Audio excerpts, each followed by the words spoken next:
এরপরে প্রশ্ন, আজকাল মেয়েরা শ্বশুর শাশুড়ির সাথে একসাথে থাকতে চায় না, এ ব্যাপারে ইসলাম কি বলে? দেখুন, এক্ষেত্রে আমাদের উভয় পক্ষের বাড়াবাড়ি আছে, সীমালঙ্ঘন আছে।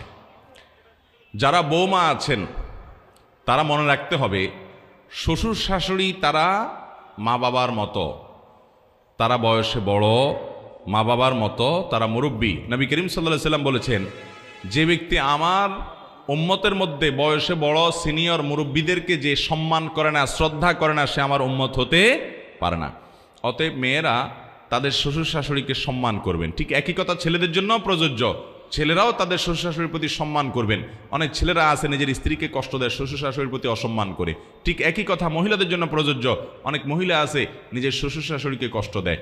মনে রাখবেন, শ্বশুর শাশুড়িরা তারা আগের জেনারেশন, তারা আগের যুগের মানুষ, তাদের অনেক অযৌক্তিক কথা তারা বলতে পারে, অযৌক্তিক কাজ বলতে পারে, তারা আপনার মতো বুঝবে না, এত স্মার্ট হবে না। আপনি আবার যখন বৃদ্ধ হবেন, আপনার ছেলেমেয়েরা অনেক আপডেটেড হবে, তাদের কাছে আপনি এরকম খ্যাত টাইপ হবেন, এটা কিন্তু মাথায় রাখেন। তারা কিন্তু আপনার চেয়ে অনেক স্মার্ট হবে, আপনার অনেক কিছু তাদের কাছে হাস্যকর মনে হবে, অযৌক্তিক মনে হবে। তাদের কাছে আপনি তখন কেমন আচরণ করেন, আশা করেন? তারা আপনাকে তুচ্ছ তাচ্ছিল্য করুক, ছোট করুক, হেয় করুক, ঠাট্টা করুক, বিদ্রুপ করুক, হাসাহাসি করুক, এটা কোনো মা বাপ চাইবে? যদি না চান, তাহলে আপনি আপনার শ্বশুর শাশুড়ি, আপনার মা বাবার প্রতি সেরকম আচরণ করেন এবং ভালো আচরণ করেন।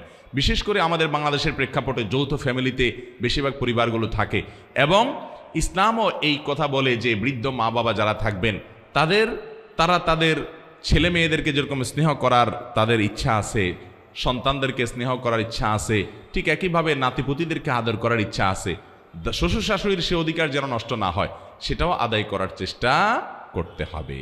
অতএব মা বোনরা শ্বশুর শাশুড়ির সাথে মিলেমিশে থাকার জন্য আপ্রাণ চেষ্টা করবেন। বিশেষ করে বিয়ের পরে শুরুর দিকে শ্বশুর শাশুড়ি যদি খুব বেশি ডিস্টার্ব করেন, খুব বেশি অত্যাচার বিচার করেন, আপনারা কোনো ভালো আলেমের কাছে যাবেন।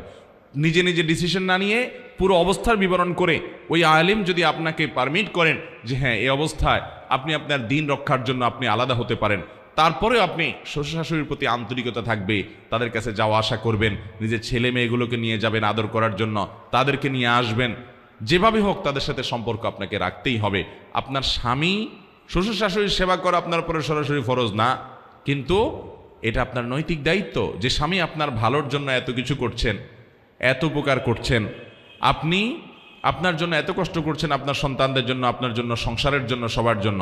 সে শাশুড়ি, তার শ্বশুর শাশুড়ি খেদমত করা স্বামীর নিজের কর্তব্য, তিনি বাহিরে সারাদিন উপায় উপার্জন করেন, তাহলে তার অগোচরে তার দায়িত্বটা পালন করা এটা আপনার নৈতিক অধিকারের মধ্যে পড়ে, সেটা আপনি করবেন।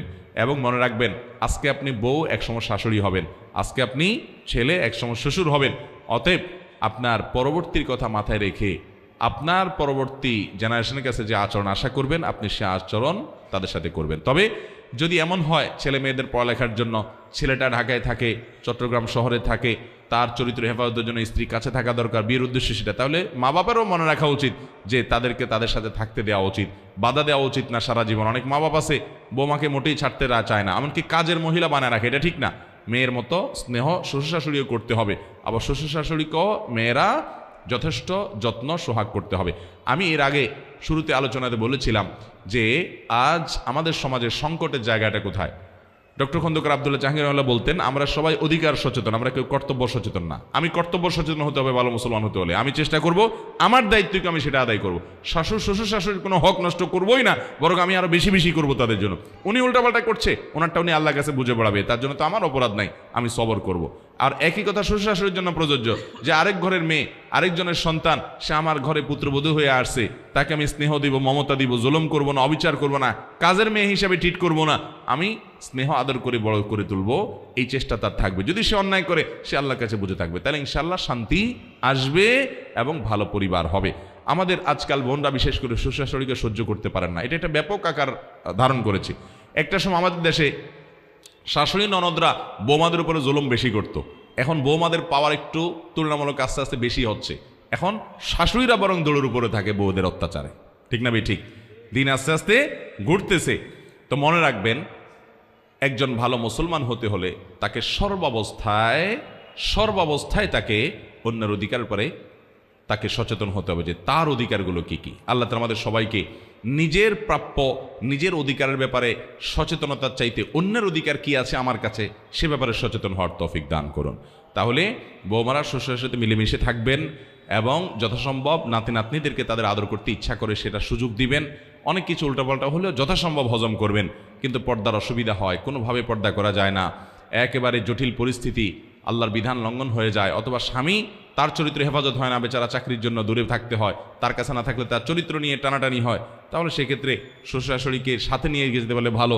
যদি তারা যেতে না চান তাহলে দূরে যদি যাওয়াও লাগে তাদেরকে বোঝানো যে আম্মা এই জন্য যাইতে হচ্ছে, আব্বা এই জন্য যাইতে হচ্ছে, এবং তাদেরকে আস্থায় রাখার চেষ্টা করা, বেয়াদবি না করা। শাশুড়িদেরও মানসিকতা থাকতে হবে যে সংসার বড় হয়ে গেলে নাতি নাতিদের পড়ালেখার জন্য শহরে যাওয়া লাগতে পারে, ছেলের সাথে থাকা লাগতে পারে, ছেলের চরিত্র হেফাজত করা অনেক বড় ব্যাপার, বিদায় সেই সহযোগিতা শ্বশুর শাশুড়িকেও করতে হবে। আল্লাহ আমাদেরকে বোঝাতে